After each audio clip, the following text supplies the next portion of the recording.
Okay, so you're ready to practice in a careful, considered and thoughtful way.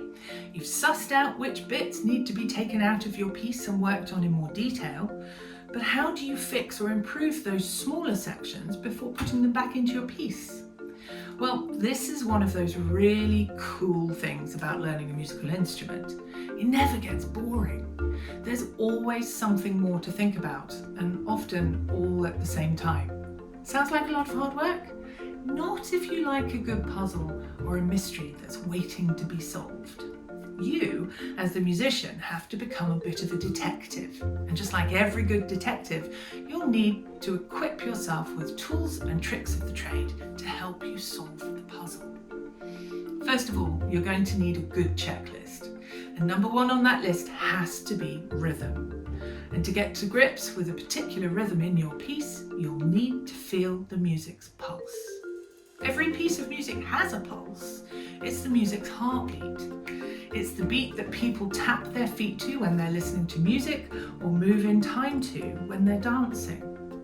And even though you're playing your instrument, you need to tap along and feel that beat too.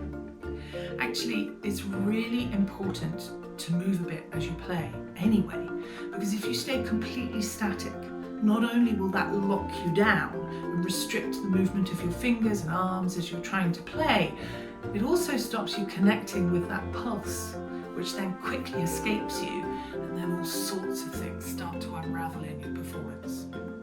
Your movement doesn't need to be a mega movement. I'm not suggesting you dance along to the music, leave that to the others, but a twitching toe in your shoe or a slight heel movement works brilliantly to keep your performance in time.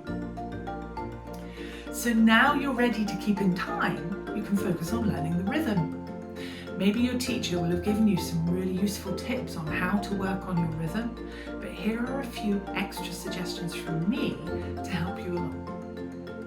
Take a small section from the piece, get your foot tapping the pulse, and then try clapping the rhythm of that section in time to the pulse. If you get in a muddle, don't worry, just do an even smaller section. In fact, why not start with just enough notes to be sure of getting it absolutely right, even if it's only 3 beats worth.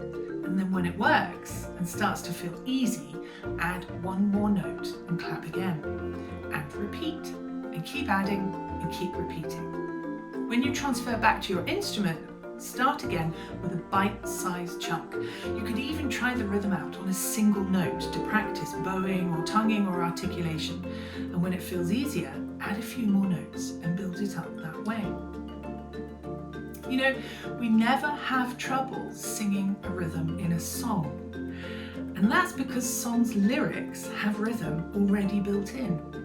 So all we have to do is sing the words and the rhythm just happens. So why not add words to your piece?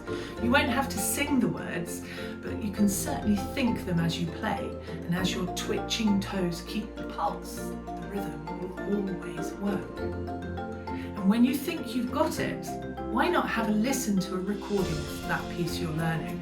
You can find virtually everything these days on YouTube, and then you can check to see if your version of the rhythm sounds the same. But don't forget, recordings will always be at full performance speed, so you can always use the speed reduction facility to give yourself a chance to hear and copy the rhythm at a more friendly practice pace. You could even try playing along. And so the detective's work continues, checking and comparing, analysing for inconsistencies, listening and searching for clues and coming up with solutions. Mums and dads, if you've ever wondered what musical study can do for your youngster, this is where they begin to hone their critical thinking and critical listening skills. This is where they learn to think outside the box and to come up with and try out their own creative solutions. And it's all being achieved whilst making music, an art form that rewards in shed loads. It's fun and it speaks to our hearts. It's the best way to learn. What's not to love?